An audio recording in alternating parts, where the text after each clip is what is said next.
Okay, we're back on page 3 in chapter 13, and we're going to do example number 2. This says, according to a national survey, again, a national survey, so like the last video, the next number we found was P, or the population proportion. So let's keep reading.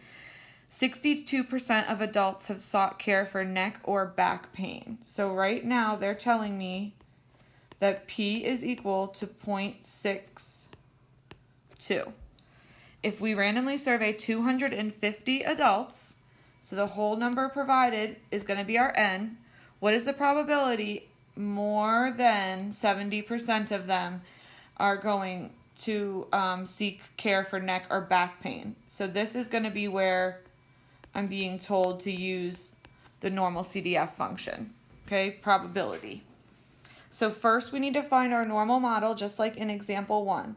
So we're going to begin by finding the sampling distribution, because I cannot approach any sort of probability question unless I know the sampling distribution. So let's fill in the information we know. We know that P is 0.62. I need to find Q, right? Q equals 1 minus P. So 1 minus 0.62. So Q is going to equal 0.38. Okay,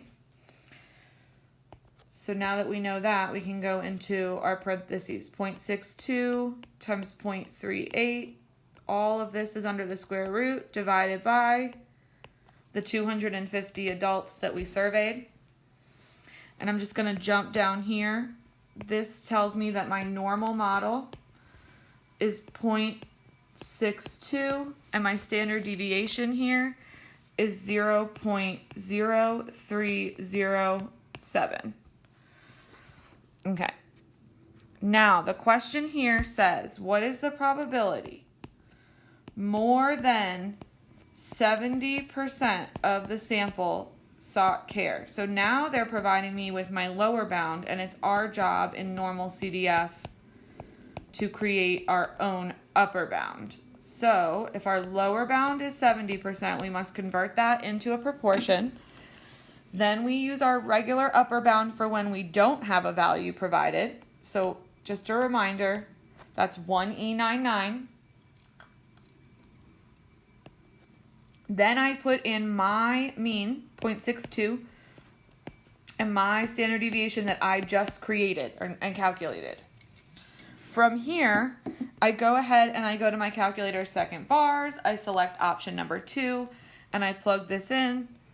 And then in every example, pretty much in this unit, I feel like I round to the nearest 10,000th or 4 decimal places. 10,000th. So let me know if you have any questions, and that's the second example.